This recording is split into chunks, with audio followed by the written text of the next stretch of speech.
worlds apart. So far, only 6 women have been identified as having these CVST blood clots. That's out of almost 7 million Americans who have taken the Johnson & Johnson shot. If that number 6 is all the cases, then we're talking about 1 in a million. It's possible that there are more cases that will turn up in the coming days. Meanwhile, it's a completely different story for COVID cases. The risk of blood clots is much higher, certainly in individuals who are hospitalized and have severe COVID. The worse your COVID-19, right? So say that you're sick enough to land in an intensive care unit, probability of developing a blood clot's about 31%. So that's about 3 in 10 versus 1 in a million. Our experts say it's going to come down to a risk analysis when people decide to get the vaccine. But Dr. Galiatsatos tells us that the risk is incredibly low. It's always hard as human beings to kind of conceptualize when you hear a case, it sounds horrible, like your heart goes out. But recognize that case is very low. I always think of the analogy of planes, right? We hear plane crashes. For many of us still recognize that's a low probability. I'm still going to go out and fly. So we could verify that based on what we know right now, the risk of blood clotting from COVID-19 is much higher than the risk from Johnson & Johnson vaccine. With your Verify, I'm Evan Kozloff. If you are still looking for a COVID-19 vaccine, Cone Health is making it easier for you to get one without an appointment. Walk-ins will now be accepted at all Cone Health vaccination sites and clinics, but appointments are still preferred if you can make one. All you need to do is visit conehealth.com/vaccine. Cone Health is only using Moderna and Pfizer vaccines, while the Johnson & Johnson shot is paused. And the state is reporting another increase in new coronavirus cases today. The graph shows that the number of new daily cases the state says it's learned of 2,434. There we go, cases in the past 24 hours. It's the second highest number we've seen in more than a month. So over the past month, we've fluctuated somewhere between 900 to 2,500 new cases every day. But it is a big improvement from our peak numbers earlier this year. Back in early January, we were adding about 10,000 cases every day. Let's turn now to the headlines with your 4 to 5 roundup. More than 1 million people called a federal hotline in one day to sign up for a program that pays for the funeral costs for COVID victims. FEMA opened up that phone line on Monday. Americans can apply for $9,000 per funeral and more than $35,000 per applicant to cover expenses related to COVID deaths. To qualify, applicants must submit an official death certificate indicating that the death was a result of COVID-19 or coronavirus-like symptoms. According to Johns Hopkins, more than 564,000 Americans have died from the virus.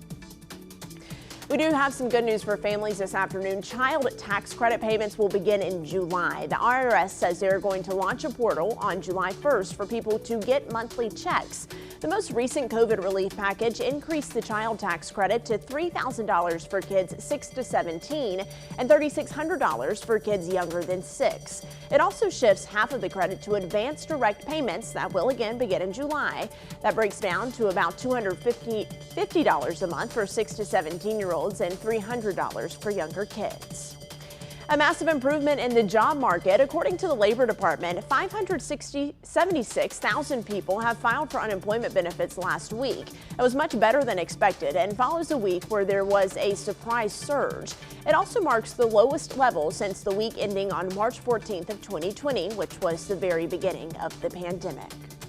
And President Joe Biden just issued a wide range of sanctions against Russia. This is a response to a reported hacking campaign on SolarWinds and interference in the 2020 presidential election.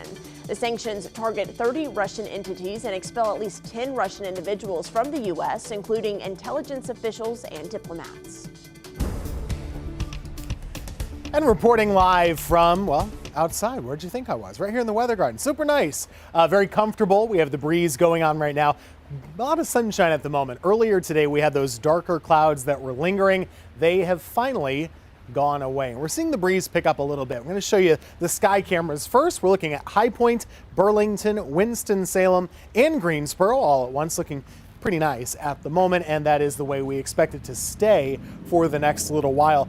This is really going to be comfortable air for a long time. I think that we're looking at this continuing all the way into next week. I'm going to step out of the way. I have to kind of push my graphics. Sometimes they get a little stuck and I got to move them along with my fingers. So let's go ahead and do that. But the temperatures in general today are in the 60s, and that's going to keep us really comfortable through tonight. But the one thing about our forecast is we're actually going to get cold. What we had last night was a cold front moving on by, and now that it's kind of pushed away from us, you see those showers, that's the last of the front. We're going to start to see cooler and cooler air moving in throughout those overnight hours. Our winds are coming in out of the north and west. So once the sun goes down, we'll go from the 60s into the 50s quite quickly. And then after midnight, we get down into the 40s. Now, I don't expect we'll have frost, but I do think some outlying areas could get into the upper 30s. So if you have gone ahead and done any summer planting, might not be the worst idea to cover them up or bring them inside if they're in pots on the deck, for example. That cold air is there for the morning. We'll warm up into the mid and upper 60s for tomorrow afternoon. Pretty breezy though, getting gusty between 20 and 25 miles per hour. Coming up in a few minutes, we'll talk more about the upcoming weekend and whether you have to worry about any rain showers.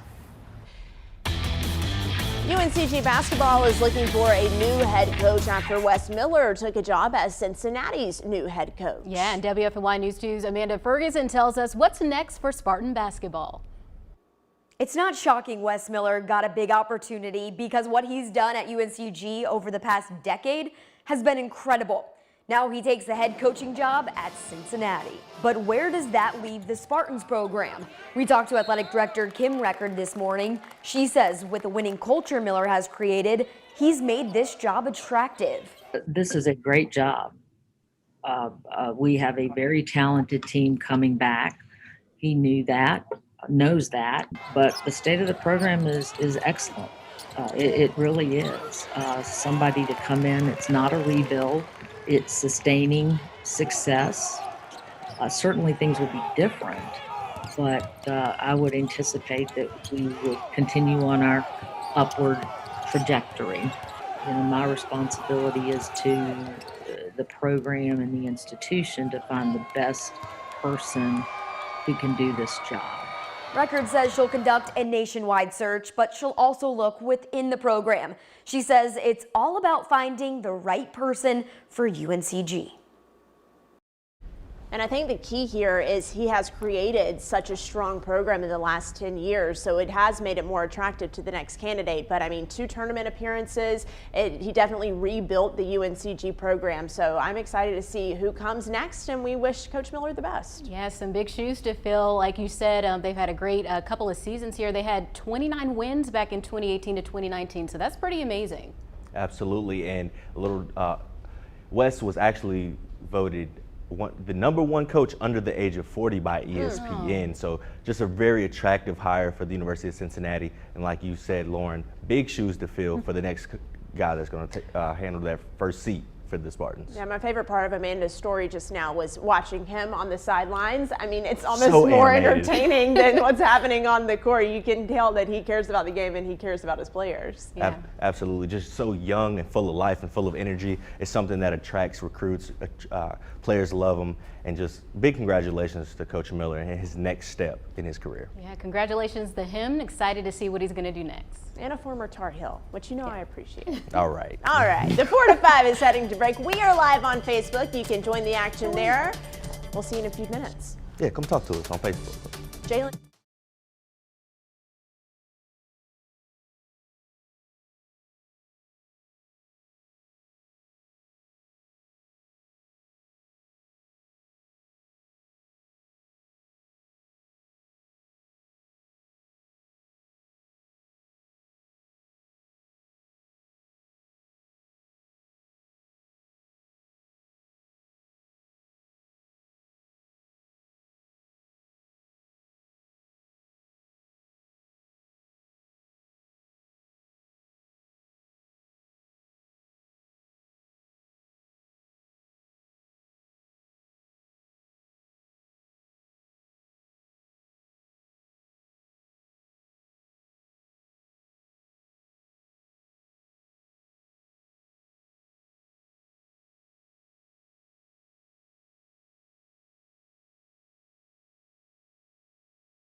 A Caswell County community is coming together to celebrate the strength and healing of a teenage girl. At just 14 years old, Tanaya Cole suffered from 2 strokes. Doctors told her family she would never walk or talk again, but her family says she continues to make strides. I spoke with her grandmother, who is hosting a welcome home parade for her this weekend. 14-year-old Tanaya Coles of Caswell County dreams of becoming a veterinarian when she grows up. Her grandmother, Willa Jones, says she has a giving heart. Tanaya is vibrant. She loves people and she loves animals. But Jones says her granddaughter struggled with her health most of her life. At just 5 years old, she had a heart valve replacement. And on November 16th of 2020, things took a turn for the worse. She was home with her sister, and her sister said she got up and she was walking, and then she heard something fall, and she went to her sister, and she said when she got to her, she like turned blue. Tanaya was immediately rushed to the hospital. Doctors told the family she had a stroke on both sides of her brain. I just had to go to the Lord and pray. That's the only thing I had to do. For nearly 6 months, Tanaya underwent treatment at UNC Children's Hospital in Chapel Hill and was released on April 2nd. She's now in a wheelchair, but Jones says she's regaining strength. She can talk a little some now. The doctors had said that she would be in vegetative state rest of her life, but God showed up. This Saturday, the family will host a welcome home parade for Tanaya. The paramedics who took her to the hospital will also take part. Because I want her to know that she's special, she's loved. Jones hopes her story will encourage others who suffer from heart complications. But I just want people to know that there is a God, and even after a stroke, there is life. And Jones said the parade will start at 2 p.m. this Saturday in Pelham. They will start lining up at 1:30 at the Law Road Bridge off of Highway 29. So those interested, we do have those details on our website. What an amazing story of recovery. And once again, the community just coming together to show her that they are so happy that she is, her health is improving and she's able to come home. Absolutely. The grandmother said when she reached out to EMS, the paramedics that were there they had to revive her 4 times. Wow. And when she said she was having this parade, they said, we will absolutely be there. So the sheriff is involved, the fire department, and they're all going to lead this parade. Wow, I'm just so happy for Tanaya. I'm so happy for her entire family and the entire community. Just want to send love and prayers out your way, and just the best wishes that we have to offer, because it's just such a difficult thing to deal with, especially at such a young age. It's unbelievable, but truly a fighter, and it's just wonderful to see. Yeah, I think it's just an inspiration to others out there that might be struggling with something, that miracles do happen, and if you keep your faith, you can really overcome anything. Yeah, it sounds like this family had a lot of it. All right, well, the 4 to 5 is heading to break. We are live on Facebook. We will see you there.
Sticks and stones may break your bones, but they don't have to any longer. I like the sound of that. Coach Lamont is telling us why on today's U Day. So many of us have experienced people throwing bricks at us. These bricks are hurtful words, false accusation, mean names, anything that you can imagine, add it to the list. This was my state. I was weighed down by bricks that it became my identity. It was how I identified with myself. It was the names that I even called myself. It was how I related to myself. Brick by brick, I was lost in a world of my own pain. It is hard at times to find ourselves out of this pain, especially when those bricks that are thrown are bricks that you eventually use against yourself. I decided one day to take those bricks and build a wall that would protect me from the people that hurt me, protect me from the pain that was inflicted towards me. And when you use your bricks that way, you will see just how dynamic you can be away from their actions. All right, let's talk about the weather now. A beautiful day across the Triad at the moment. But earlier on, you might have said, wait a second, look at the clouds. It actually looks pretty ominous, a little dark, maybe drizzly, but that has all changed for sure. Here's a video, though, of what the day has looked like over the last 6 hours or so. You see in the morning, we had some cloudiness, and then eventually it thickened up a little bit more, but really the last hour to 90 minutes is when we have cleared up so nicely, and that breeze is picking up a little bit too. This is all part of a cold front. Remember, the last couple of days we were in the 70s and 80s. Well, so far today, our high temperature is just 65 in Greensboro and in Winston-Salem, a little warmer as you go to the south. I do want to remind you, though, today, the 3-year anniversary of this. This is video from 3 years ago, the Greensboro Tornado that moved into Rockingham County as well. This video right there along Cone Boulevard looking into eastern Greensboro. Of course, this is a nasty, terrible, terrible storm. Touchdown right there near I-40 in East Greensboro, moving right up 29 and into Rockingham County. Had 135 mile per hour winds in Guilford, 125 mile per hour winds in Rockingham. On the ground all told for 33 miles. Just incredible. We didn't have more deaths or injuries from the storm, even though some people were hurt. It was a terrible day, and we hope not to have anything like that anytime soon. I mentioned how warm we've been recently. Take a look at that. That stretch of 70s and 80s is coming to an end right now. That's why we have that cool air. That cold front is moving on by, and behind it, it'll be cooler and windier generally for today and also for tomorrow. I expect Friday to be generally cool, all sunshine, more sun than we saw today. Highs will only be in the mid 60s, and remember, the morning lows are going to be quite chilly in the upper 40s to maybe even upper 30s. Here's your weekend. I am going to keep a small shower chance in our Saturday forecast. Reason being, we have a low pressure system passing to the south of us. This is not strong, but there could be enough energy to kick off a scattered shower or two. Not a big deal, not a wet day per se, but you could get rained on briefly Saturday afternoon and evening. It's about a 20% chance. Not all that significant. For tonight, it is clear and cold. I don't think we'll have a frost, but you may want to protect some of your more sensitive plants for sure. For me, I've got like a palm tree on the deck. I'm going to bring that in because it's too early for that. 43 is too cold for sure. Heading into tomorrow, that morning low will get quite a bit warmer by the midday. We'll be in the upper 60s for your afternoon highs. It'll be breezy though. Winds kind of blowing around at about 20 to 30 miles per hour. Looking ahead to that weekend, that low rain chance is there for Saturday and for Sunday too. It'll be a little cooler, but getting warmer again, back into the 70s as we go into next week. That's your forecast. You're watching the 4 to 5 on News 2.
Welcome back to your 4 to 5. As more jobs are considering staying remote, you may be thinking of a better place to move. What about West Virginia? The state is trying to lure more people who love the outdoors to move there, and they're offering $12,000 to move. Now, along with the $12,000, the state is also offering passes for a year of whitewater rafting, golf, rock climbing, horseback riding, skiing, ziplining, and other activities. The full relocation package is valued at more than $20,000. But don't expect to see a whole lot of people there. You may not have too many neighbors. The state has fewer people living there than it did back in 1950. I've only been to West Virginia once, and it was to whitewater raft, and it is absolutely gorgeous. I also just want to note that our boss is from West Virginia, and she is watching right now. We love West Virginia. And our producer went to school there, so. Also, well, I've only driven through. It's a very beautiful drive. A lot of mountains, a lot of forest. Got a couple tunnels, lakes, rivers, you know. But I don't know if $12,000 is enough for me to move there, but they did pique my interest with a year worth of free golf. Yeah, I'm in. You would need a job in addition to this. I mean, you know, kill some time, but I'm playing a year. I might play 365 rounds of golf. So let's see what happens. That's what I mean, I wasn't really too interested. I wouldn't be that interested in moving to West Virginia, but when they throw in all the other perks, it's pretty good. And my parents live in Virginia, so I could just drive right across the border and be closer to them. Yeah, that's a good point. I don't know. I would like to go visit. Whitewater rafting? But I don't know if I can commit to moving there. What were some of those other activities? That's what I want. Horseback riding, golf. I can go back. Zip lining was one too. Rock climbing. Sounds like a good time. If you're like an outdoors person. Sounds like an action-packed week. Yeah. You know what I'm saying? You know, my favorite thing to do outdoors, though, is to eat on outside. a patio. So I don't know if this is quite the move for me. Cost of living is pretty good there too. That's true. So that's a plus. I think I read the average amount people pay for rent is like $700. Ooh. Oh, that's nice. That's not bad. But here's the sad part. You would have to move out of North Carolina, and we want you to stay here. That's what I was about to say. We're trying to get more people to move here. Can't pay you $12,000, but, you know. You can come have fun with us from 4 to 5 every day. You sure can. That's a great part of an incentive package. You can also have fun with us on Facebook, though, no matter where you are. So if you're watching from West Virginia, hi. Hey. Welcome. Come chat with us. Yes, we'll see you after the break.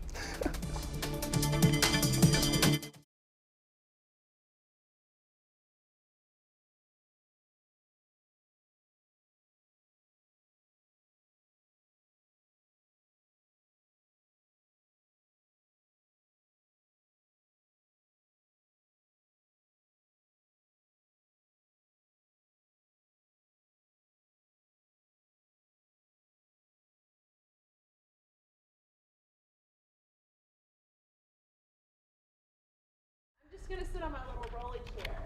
She's not injured. Lauren, do you think I'm faking? No, Maddie would never fake.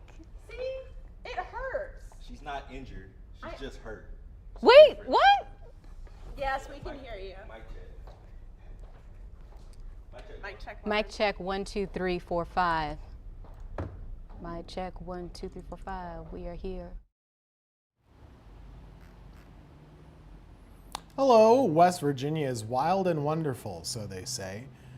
I went to Harper's Ferry. I quite liked that. That was very... Harper's. Listen, I am getting some hate out here saying that I'm faking an injury. That is not the case. I am a tough cookie, and my hip hurts. So, Jalen. Hey, ice cold milk and an Oreo cookie. They forever go together. One tough cookie. That would be Maddie Gardner. Hey, there we go. Finally, Jalen mic check. All right, Maddie, I want you to know there is a difference between being injured and being hurt. You are hurt. You are not injured. If it don't show up on an X-ray or on an MRI, then you're not injured. So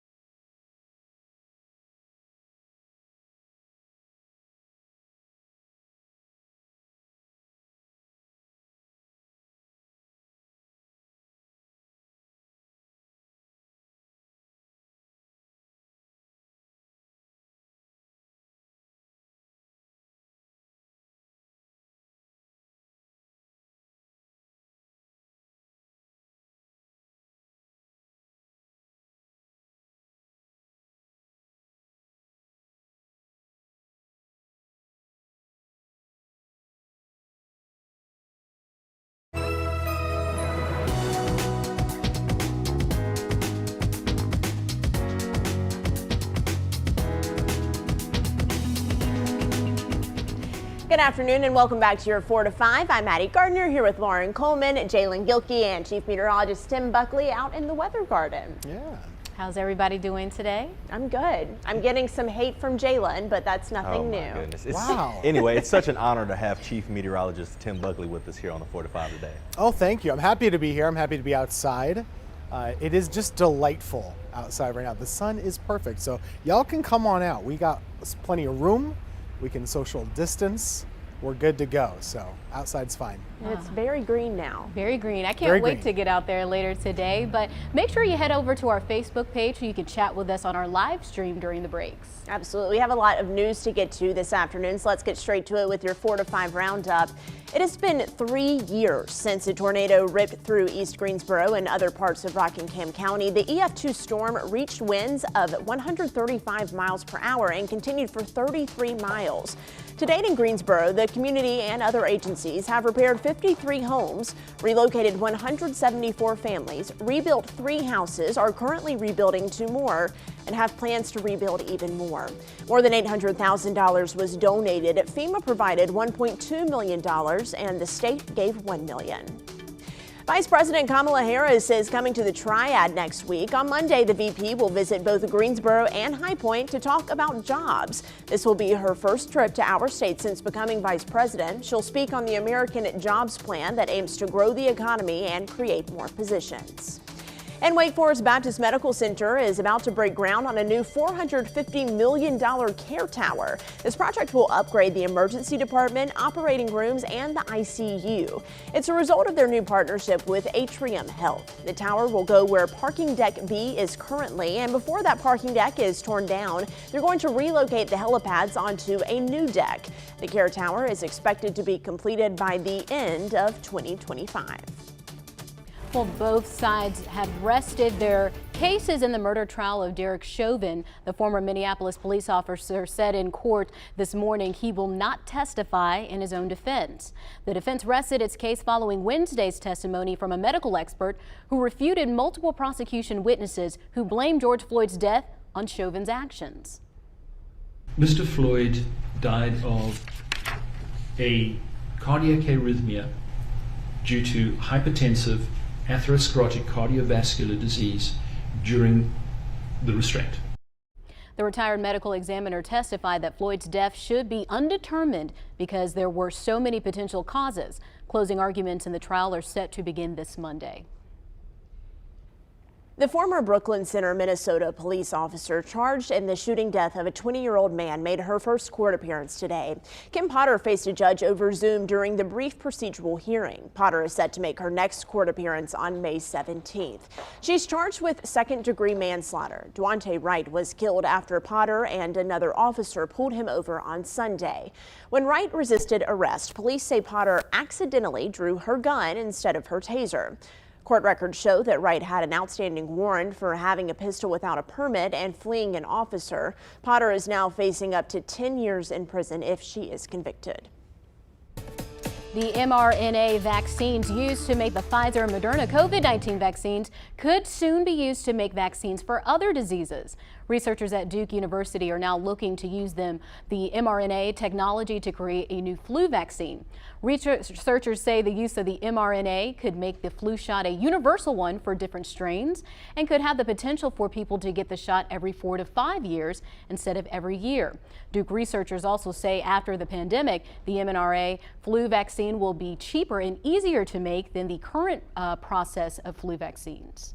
Very interesting. That is interesting. I'm curious to know, though, right now when I get the flu shot, I don't have side effects. When I got my COVID vaccine on the second dose, I got some pretty serious side effects. So I'm wondering if it's the mRNA reason, and that's why maybe we felt more side effects, or if it's just the particular shot or vaccine. So I would be interested to know if the flu vaccine that uses mRNA would have side effects. Oh, that's very interesting. I like the fact that they said we would only have to get every 4 to 5 years. Yes. I don't like shots, you know, I get them because I have to, but the fact that we wouldn't have to come every single year, that sounds pretty good to me.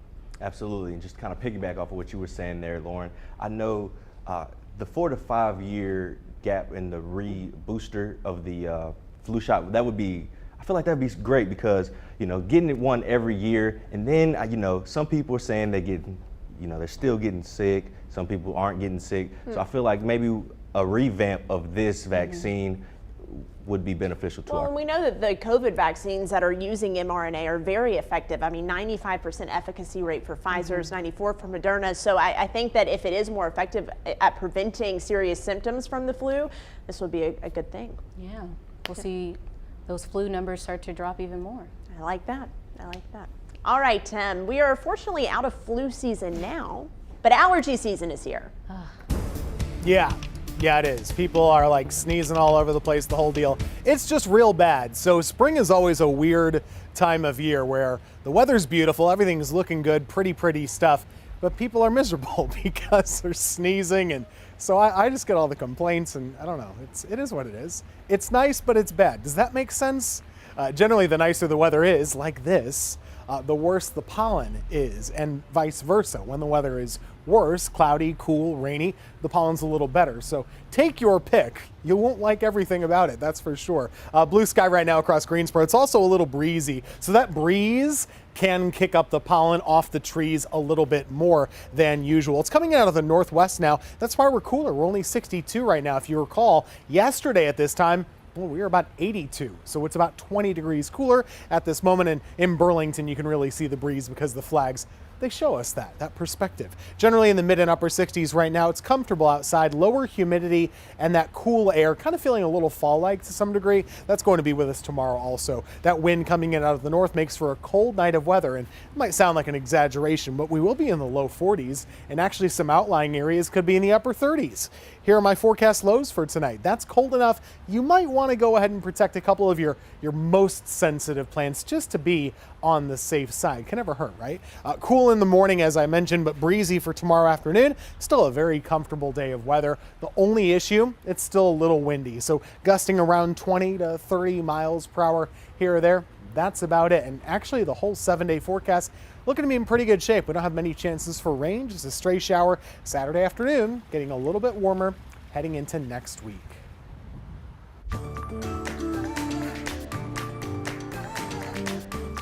Welcome to April, right? We have all kinds of notable days. Let's take a look at the calendar. First and foremost, you got the April Fool's Day, you got Easter, Tax Day, although you know that's moved to May 17th. And then next week on this day is Earth Day, my least favorite day on the calendar, I will say. April Fool's Day. How about you? April Fool's was pretty mild for me this year. I do dread tax day. You do? It's just a lot of pressure to get it right. And what if I get it wrong and then I owe a bunch of money? But you don't do your taxes, right? Well, you know, I'm trying to learn, okay. Tanya. All right, well, don't dread the tax day. You're all good. Hey, since we have a week until Earth Day, I want to show you this right here. A commercial gas-powered leaf blower running just an hour produces about as much pollution as driving a 2017 Toyota Camry 1,000 miles. Battery-powered outdoor tools reduce air pollution, but they can also help reduce noise pollution in a suburban area. That means your neighbors might thank you too. Every year we test more and more battery-powered outdoor tools, and every year we find fewer reasons to recommend buying gas models. So all of those gasoline-powered tools that make our outdoor spaces spectacular can take a toll on the planet, emitting significant amounts of noise, of course, not to mention the carbon dioxide, the nitrogen oxides, and the volatile organic compounds, or what everybody calls VOCs. So Consumer Reports highlighted battery-operated tools like this one here. The Ego lawn mower earned very good ratings when it comes to close, even-cut, carpet-like cutting. Testers like this leaf blower for its quietness and effectiveness. This is a steal.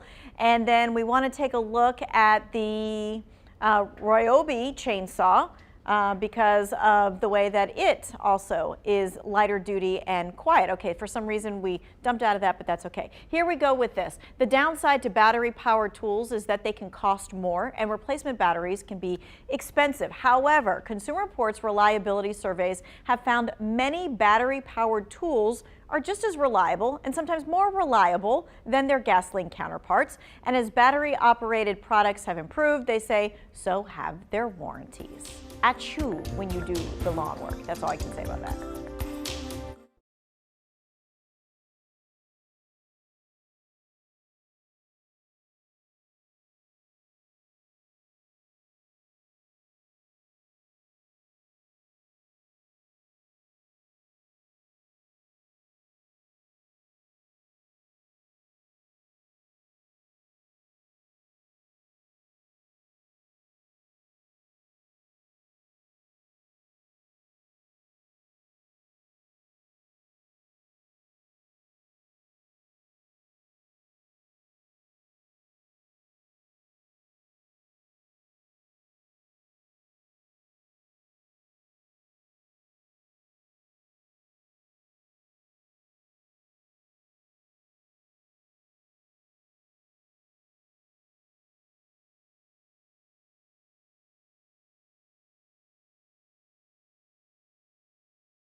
Welcome back to your 4 to 5. Boy, a little extra cash can certainly go a long way. So how great it must feel for two UNCG students who put extra money in the pocket of every student living on campus. You heard that right. WFMY News 2's Jalen Gilkey has the story.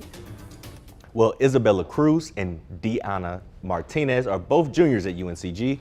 As the price of on-campus housing went up over the years, this dynamic duo knew something had to be done. So they asked the right people, the right questions, and now the entire on-campus population has a few extra bucks in their pocket. We ended up talking to one of the representatives of housing, the one who's most accessible to students. And then after that, after our ideas seemed to be like kind of shut down, not really any solutions, we made our way up to the executive, and that's how we ended up communicating with him. The him is Tim Johnson, and he works with on-campus housing. By talking to Tim Johnson, a brilliant new idea was formulated. UNCG and the other universities from across the country had just received a large lump sum of money from the federal government through the Higher Education Emergency Relief Fund.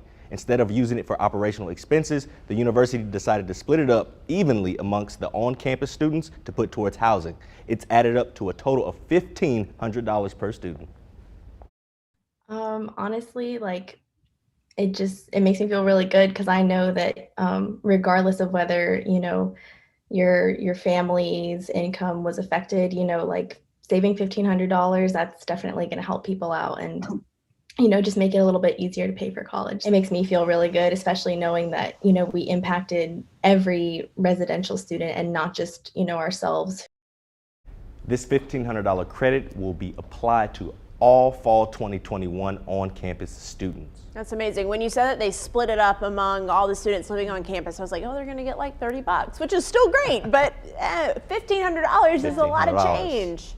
Unbelievable. And it just shows that if you ask the right people the right questions, you never know what can happen, right? Yeah, you got to ask for what you want. I mean, that's such a blessing. $1,500. You know what they can save on that? They can get books, food, all types of stuff. So a little bit of extracurricular, you never know. Yeah, and they don't even have to worry about it because it's just going to be applied to their accounts, right? Absolutely. So there will be a $1,500 credit on each student's account, and it'll let you know that this is specifically for the housing. It'll just be deducted from your total.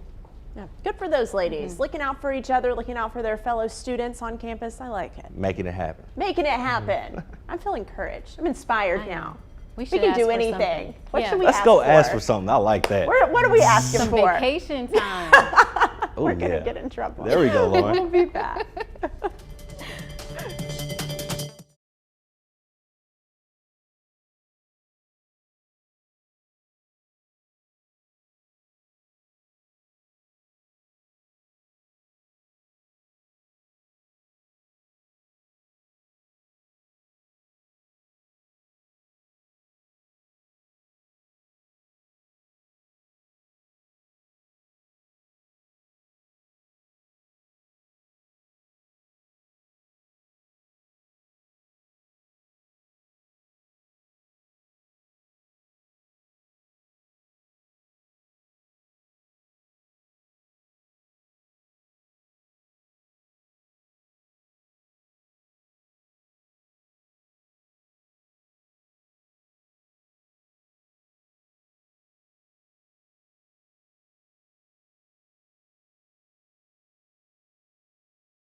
Busch Beer is looking to pay your dog up to $20,000. So check this out. The company is having a contest to find a dog to be the chief tasting officer for its new Busch Dog Brew. So to enter, all you have to do is post a picture on Facebook, Twitter, or Instagram using the hashtag BuschC2O contest. And make sure you follow Busch Beer on whatever social media site you use, and your account will need to be public. You'll have until April 28th to submit your pup. The winner will get 20 grand, 10 4-packs of the dog brew, and a $800 prepaid card to purchase pet insurance.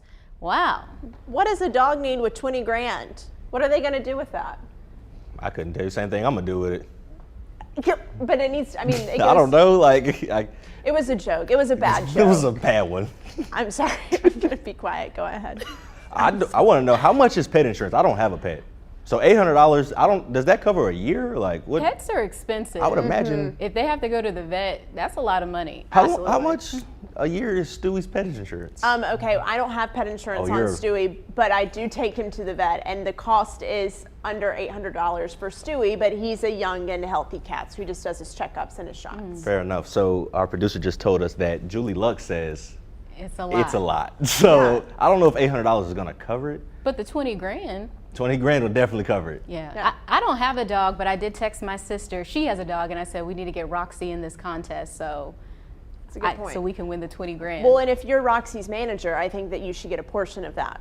Yeah, because if the dog wins, they also become an ambassador for the brand as well. See? So I should be able to get my cut. And you're familiar with the media, you know how things work. So I think this is a great thing for you, Lauren. I'm really excited for this. You guys got to help me post so I can win. Side note, Anheuser-Busch is the pride and joy of St. Louis. So I don't know if y'all really have a chance. I don't think it would be right if a dog outside of St. Louis won this contest. And you are from St. Louis. Yeah, we know this. This is. I don't know that everyone knows that, Jalen. Well, I feel like everybody knows at this point. Oh, okay. Rep your city. Just how it works. 314, baby. That's just how we do it. Rep your town. Now, when are we going to find out that they need a cat ambassador for something? Because I got that one in the bag. Cats are too moody. Cat brew. Is that a thing? Stewie is a bad cat. Listen, I have had enough of the personal attacks today. You can attack me, but don't attack my cat. Did you let him out of cat jail yet? Well, okay, so when I anchor from home, like I have been for this week, he does have to stay in another part of my apartment because, as we all know, he likes to make his television appearances. He's mischievous. He is mischievous, but he'd be a great ambassador. He's very cute. You know who else would be a great ambassador? Tim Buckley. There we go. Is that right? I can be the chief tasting dog or something?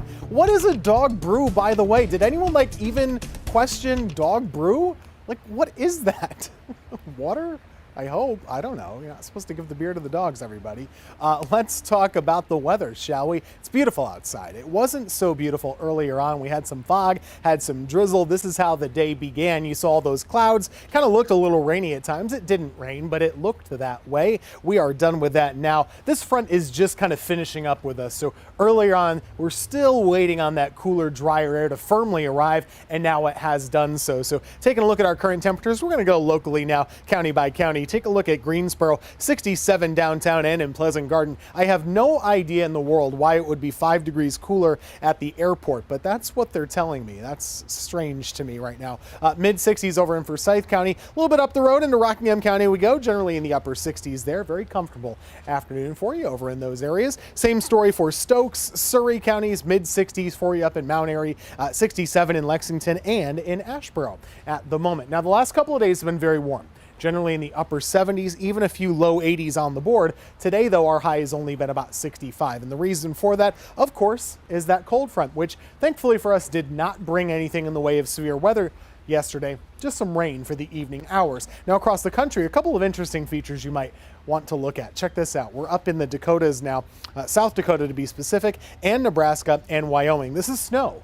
So it's a late season snowstorm for them. And this is not all that out of the ordinary. This happens about once a year. You get a snowstorm up there. There's also a snowstorm in the New England area brewing right now. For us, it's just cool air. We'll stay a little on the cool side. It's actually going to get cold tonight, down into the low 40s. And then for tomorrow afternoon, like today, only warming into the mid 60s. Now, this is our next weather system. It's pretty weak and it's pretty south of us. However, it could still bring a couple of scattered showers for our Saturday afternoon. I only have the rain chance at about 20% right now. I might raise that to 30% if everything looks the same tomorrow. So we'll keep you posted. But bottom line, don't need to change any of your plans. We're pretty much dry most of the next 7 days. It is cooler and drier and altogether pretty comfortable. I'll tell you what you can do. Keep the heat off, keep the AC off. Free heating and cooling in the Piedmont over the next 7 days.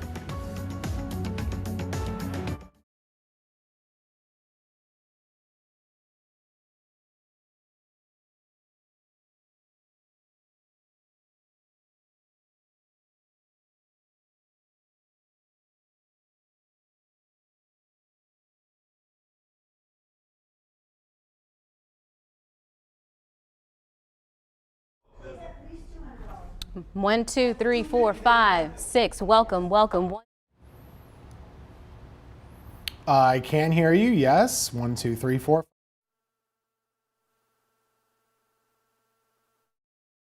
didn't know you guys were talking about insurance. I thought you were just talking about how much does it cost to like own a dog. I'm like, it's a lot. That's expensive because I know big. And I'm sorry, I was talking about. Yes, I can. Ice cold milk and an Oreo cookie. They forever go together.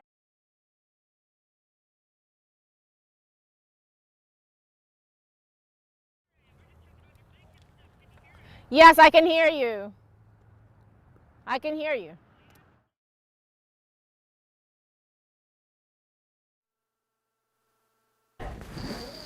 Second round. Remember, I'm doing the mic check switch here, y'all.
It's time for my 2 cents. The popular social media app Instagram is now testing a feature that will let users decide if they want to see how many people liked their post. They say it's an effort to create a healthier environment for people who may feel a lot of pressure when posting on Instagram.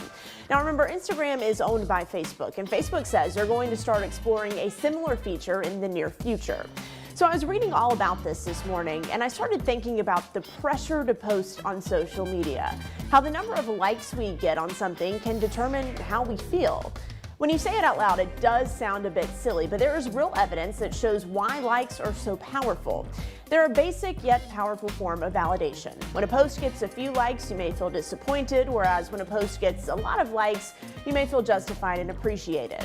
Data shows when likes are removed from a platform, users are more likely to post creative content free from the anxiety that others may not approve. So why do platforms keep them around if they seem to be weighing heavily on users' mental health? Well, the answer is pretty simple: money and user experience. People can pay these sites to boost their posts or put them on more people's feeds so they can get more likes and appear more popular.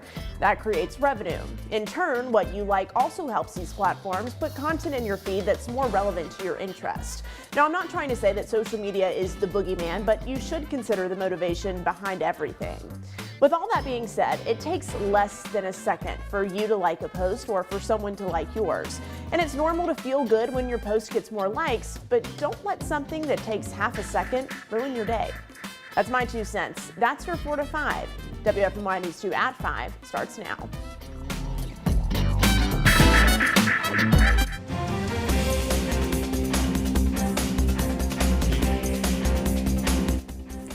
One tornado, 33 miles total, 135-mile-per-hour winds, thousands of lives changed forever.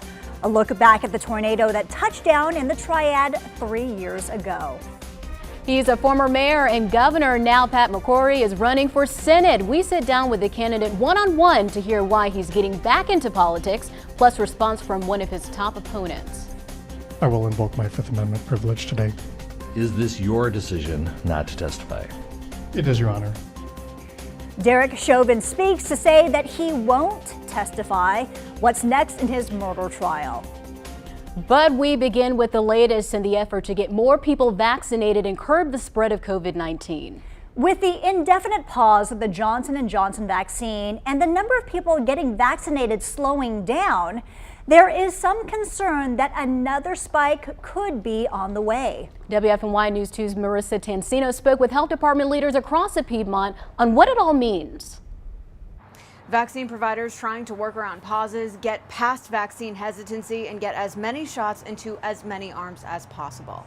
Experts say what happens next will have an impact on how the pandemic looks over the next few months. It's basically going to be up to us to decide what's going to happen in the next 3 months. Wake Forest Baptist Health infectious disease expert Dr. Christopher Uhl says now is a crucial time that could determine what the pandemic looks like a few months from now. A slow rollout of vaccination and low uptake, and everyone tosses their mask and distancing. We'll have a peak that's about what it was in January. But if more people get vaccinated and keep wearing masks, Dr. Uhl says that will put us on the right side of the pandemic, something he has faith in. But some counties are still looking for hope in the vaccine effort. Randolph County Health Director Susan Hayes says they haven't accepted a shipment of new doses from the state in weeks because they can't get rid of the supply they currently have. I am concerned because we have seen a very steep decrease in requests for vaccine. The county's percentage of the population vaccinated holding steady. The younger population is a huge focus, a sentiment being felt across the Triad. But this is the group of people we're going to really have to reach out to. Ahead on WFMY News 2 at 6, how the state says they're addressing vaccine hesitancy as clot concerns put the Johnson & Johnson vaccine on hold. The state is reporting another increase in new coronavirus cases today. This graph shows the number of new daily cases. I'm going to wait for it because I want you to see this. The state says it learned of 2,434 cases in the past 24 hours. It is the second highest number that we have seen in more than a month. Over the past month, we fluctuated between 900 and 2,500 new cases every day. But it's a big improvement from our peak that we saw earlier this year. Back in early January, we were adding about 10,000 cases every day. Our spike lasted a while, too. From December 1st to February 1st, we were adding about 7,000 cases every day. So while today's 2,400 is higher than most of our recent numbers, it's a far cry from earlier this year. Let's hope we can continue on that trend. So where is the state in getting people vaccinated? The state DHHS website says more than 25% of the population are fully vaccinated. 35% have at least one dose, and there have been more than 6 million doses given statewide. Just today, Cohen Health announced they're now accepting walk-ups for vaccinations. The health system says their goal is to make it easier for people to get vaccinated. While walk-ins are accepted, they still encourage people to make appointments to get either the Pfizer or Moderna vaccine. We have details on their locations on our website, WFMYnews2.com. Many agencies got help from the federal level, state and local governments during the pandemic. UNCG got money from the Higher Education Emergency Relief Fund. Two students, Isabella Cruz and Deanna Martinez, learned about the money and worked with campus housing to get the money to students. It makes me feel really good, especially knowing that, we impacted every residential student and not just, ourselves.